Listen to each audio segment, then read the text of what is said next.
You wake up in the morning and almost immediately the voice starts. Not a voice you hear with your ears, something quieter, closer, woven so tightly into the texture of being awake that you've stopped noticing it's there. It tells you what you need to do today. It reminds you of the thing you said last week that you wish you hadn't. It rehearses a conversation that hasn't happened yet. Scripting both sides, playing all the roles. You listen. You believe it's you. But what if it isn't? What if the voice in your head, the one narrating your life, offering commentary, spinning worry into elaborate futures, what if that voice is less like you and more like weather? It comes, it passes, it changes temperature and speed. You don't control the weather, you just stand in it. And yet somehow you've spent your entire life convinced that the weather is who you are. Stand outside for a moment and watch the wind move through the trees.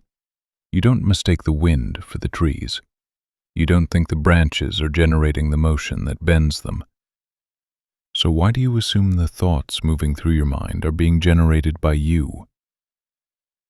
There's a kind of grammar we inherit without questioning it. The grammar says, I think, therefore the thinking belongs to me. I am the author of my thoughts. They arise because I will them into being, or at least because they're mine to manage, control, redirect. But watch what actually happens when you sit still. A thought appears. You didn't decide to think it. You didn't choose its content or its arrival time. It simply showed up, the way a bird shows up in a tree. And then it leaves, and another arrives. And you, what are you in all of this? You're the one watching it happen, not the thoughts, not the thinker. The space, the stillness they appear in, the awareness that doesn't come and go. Let's start with something small. You're sitting at a red light. Your hands are on the steering wheel. The light is red. There's nowhere to go. And suddenly, from nowhere, the thought arrives, I should have taken the other route. Then another, I'm going to be late. Then another, why does this always happen to me? Within seconds, you've gone from sitting calmly at a stoplight to carrying an entire story about your poor planning, your bad luck, your inability to manage time. You feel it in your chest now. Tightness, frustration, a low hum of stress. But here's the strange part. The light is still red. Your body is still in the same position. Nothing in the physical world has changed. What changed was the weather inside your head. Thoughts blew through and you believed them. You took them to be true descriptions of reality rather than passing clouds with no more substance than vapor. Now ask yourself this. Who noticed the thoughts? Not the thoughts themselves. They can't observe themselves. Not the story about being late. The story doesn't have awareness. Something else was there, watching the whole sequence unfold. Something quiet. Something that didn't get swept up in the narrative. That something, call it awareness, call it the witness, call it nothing at all if names feel like too much. That's what you actually are. You're not the thinker. You're the space the thinking happens in. Let me show you what I mean through something even simpler. You're reading these words right now. Sentences are appearing in your mind, one after another, each one replacing the last. Your eyes move across the screen. The meaning assembles itself without effort. You're not deciding to understand. Understanding is just happening. And somewhere in the background of all this, beneath the reading, beneath the meaning-making, beneath even the sense of being a person reading, there's a silent knowing. Not a thought, not a reaction, just awareness itself, holding the entire experience. That awareness doesn't come and go. It's been there your whole life, unchanged. It was there when you were a child and didn't yet know your own name. It was there yesterday when you were happy and last week when you were afraid. It's here now, reading these words. It's the constant against which everything else moves. And you've spent your entire life mistaking the movement for the ground. Here's where it gets strange. We talk about my thoughts the way we talk about my car or my shoes, possessions, things we own. But you can give away your car. You can lose your shoes. Can you lose your thoughts? Can you give them to someone else? Can you even stop them from coming? Sit still for 60 seconds and try not to think.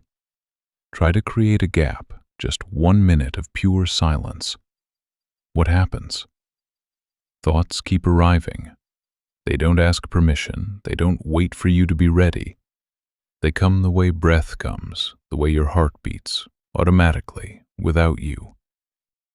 So if you're not generating them and you can't stop them, in what sense are they yours? What if the thoughts you call mine are more like radio signals passing through a receiver? The receiver doesn't create the signal, it just picks it up. The signal was already there, traveling through space, and the receiver made it audible. You are the receiver.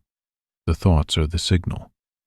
And somehow you've convinced yourself that you're the radio station. Think about the last time you were completely absorbed in something.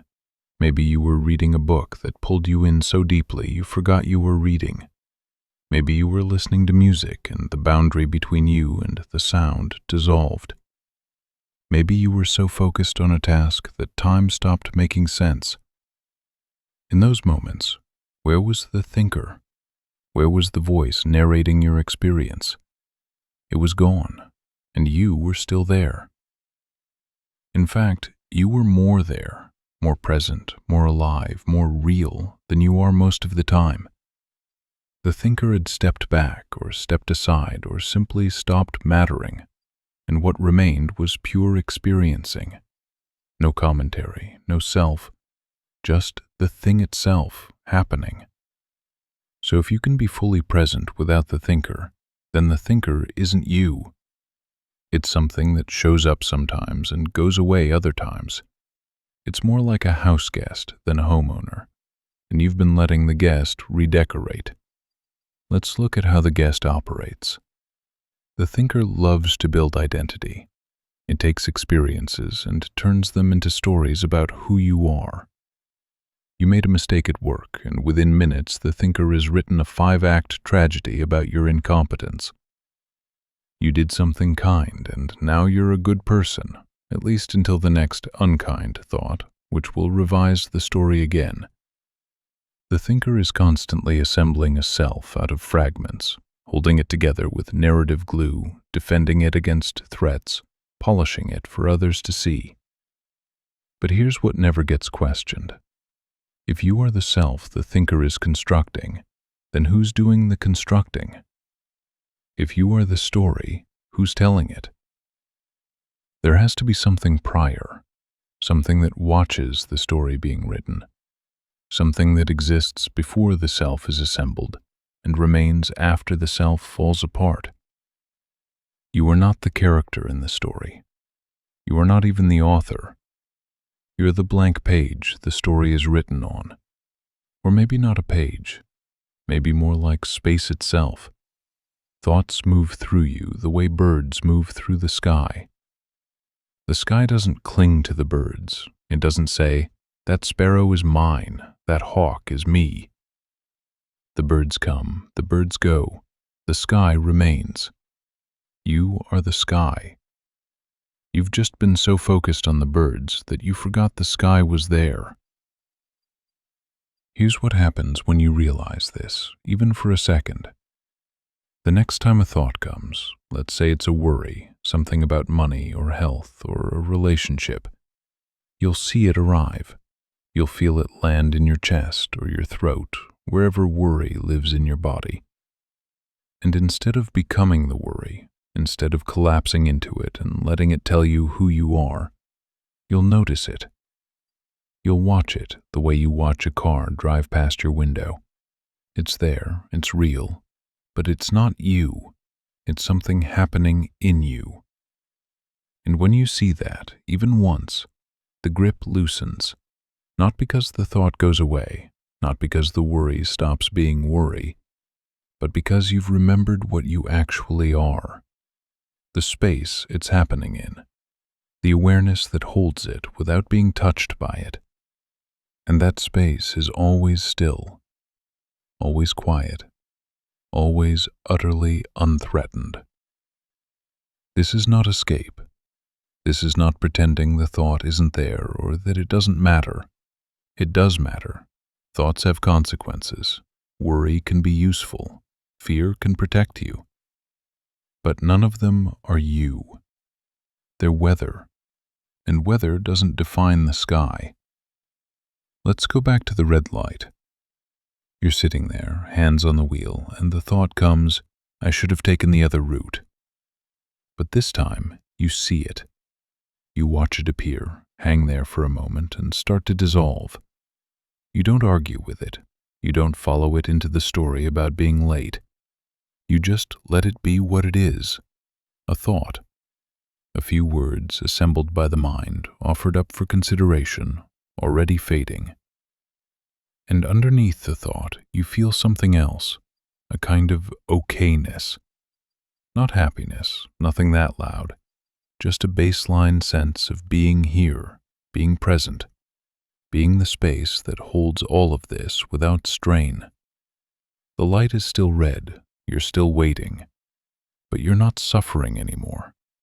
The suffering was never about the light. It was about believing the story the thinker told about the light. Now here's the paradox. The moment you stop identifying as the thinker, thinking becomes lighter, easier, more fluid. It's like you've been trying to play the piano while also being the piano. The moment you realize you're not the piano, you can actually play.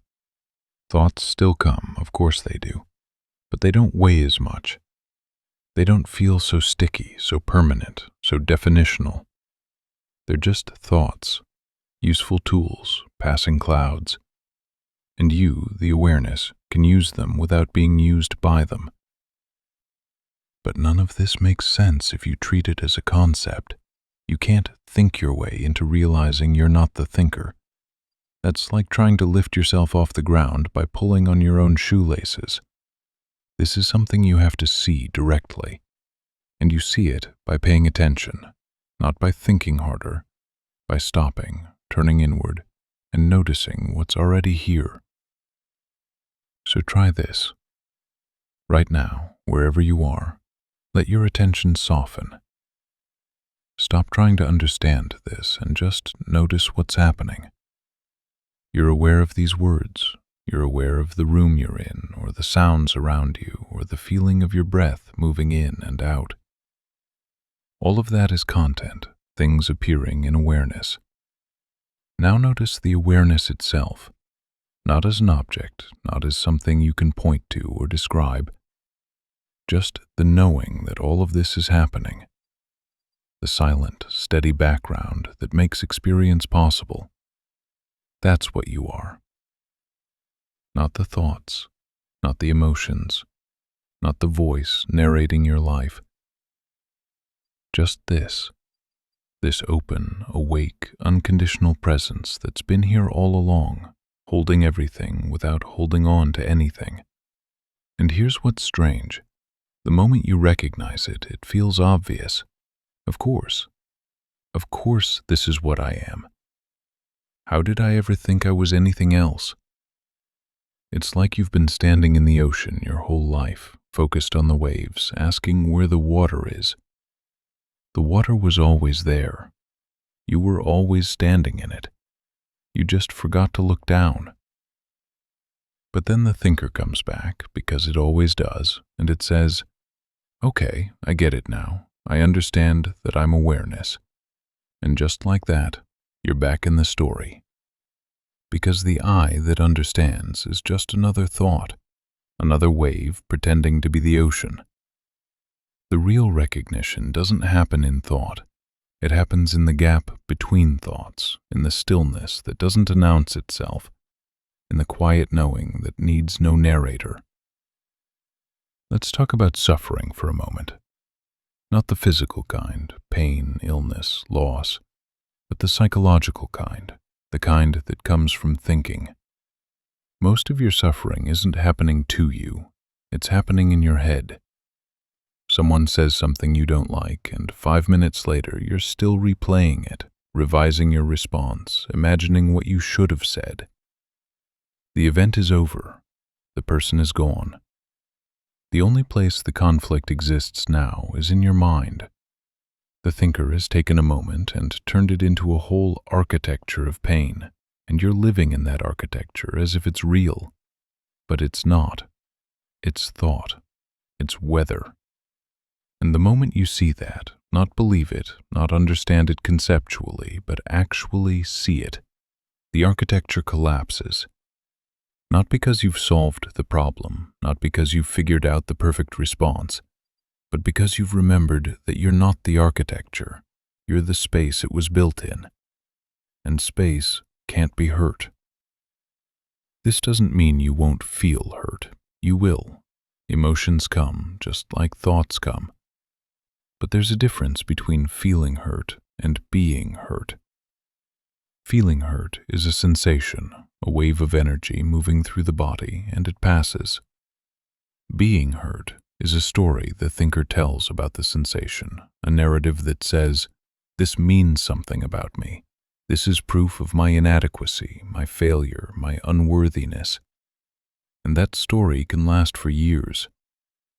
When you recognize yourself as awareness, the sensation still comes, the wave still rises, but the story doesn't stick. You feel it fully, let it move, and it goes. What remains is you, still here, still whole, still the space that holds everything without being damaged by any of it. Here's where it gets tender. For most of your life, you've been trying to fix yourself, trying to become better, calmer, more confident, less anxious, less angry. You've been working on the self the way you'd work on a house, patching cracks, repainting walls, shoring up the foundation. And maybe you've made progress. Maybe you're a little less reactive than you used to be, a little more aware of your patterns. That's good, that's real. But what if the whole project was based on a misunderstanding? What if you were never broken? Not because you're perfect, you're not. You'll make mistakes, you'll say things you regret, you'll get lost in the thinking over and over for the rest of your life. But underneath all of that, the awareness that you actually are has never been touched. It was whole when you were 5. It was whole when you were 15 and hated yourself. It's whole now, even as you read these words and some part of you doubts that this could be true. The brokenness is in the story. The wholeness is in what you are. And once you see that, the project changes. You stop trying to fix the self and start noticing the space the self appears in. You stop arguing with thoughts and start watching them come and go. You stop believing you are the weather and start resting in the sky. And paradoxically, this makes you kinder, not because you're trying to be kind, but because you're no longer defending a fragile identity. There's nothing to protect, no self that needs constant validation or careful maintenance. Just awareness, meeting life as it comes, without the exhausting work of being someone. Let me give you one more image. Imagine you're sitting in a movie theater. The movie is your life, your memories, your plans, your fears, your hopes, all of it projected onto the screen. The movie is vivid, it's compelling. There are moments of beauty and moments of terror, scenes that make you laugh and scenes that break your heart. And for most of your life, you've been so absorbed in the movie that you forgot you were sitting in a seat. You forgot the screen was just a screen. You forgot that no matter what happens in the movie, you're still here, still safe, still watching. You are not the movie. You are not the characters. You are not even the story. You are the awareness watching it all unfold, the space the movie plays in. And that space has never been threatened by anything happening on the screen. This doesn't mean the movie stops mattering. It still matters. The beauty is still beautiful. The heartbreak still breaks. But you're no longer trapped in it. You can cry during the sad parts and laugh during the funny parts and walk out of the theater when it's over, knowing that none of it was ever you. So what does this change? Everything and nothing. You still go to work, you still have relationships, you still worry sometimes and get frustrated and forget what you are. The content of your life doesn't transform overnight, but the context does. The sense of being a separate, fragile self trying to manage an unmanageable world loosens. The weight you've been carrying, the weight of being you, gets lighter, not because you've transcended yourself or become enlightened or achieved some permanent state of peace, but because you've remembered the simplest, most obvious truth. You are not the thoughts. You are the space they happen in, and that space is always here, always still, always enough. The traffic light turns green. You drive forward. The thought about taking the other route is long gone. Another thought arrives, something about dinner or work or a conversation you need to have. You notice it. You don't cling to it. It floats through like everything floats through, and you keep driving. Just this, just here, just the quiet knowing that holds it all without trying. You are not the thinker. You never were. And the moment you see that, not as a concept, not as something to achieve, but as what's already true, everything softens. The struggle eases. The sky opens. And you realize you've been free this whole time. You just forgot to notice. So if you stayed with me this far, if you let these words land somewhere deeper than you're thinking, I want you to do something. I want you to write one sentence in the comments, not a question, not a critique, just one sentence in your own words that says what you saw here. Something like, I am the stillness watching my thoughts, not the thoughts themselves. Or, I've been mistaking the weather for the sky my whole life. Make it yours. Make it real. Let me know you were here, and if this opened something quiet in you, something you can't quite maim but can feel, then don't let it close. Watch one of the videos that just appeared on your screen. Let the next one deepen what this one started, because this isn't about collecting insights. It's about remembering what you are. And that remembering happens slowly, in layers, one quiet recognition at a time. You're still here, still breathing, still reading these words. And underneath all of it, you're still the space everything happens in. Don't forget that. Not today. Not ever.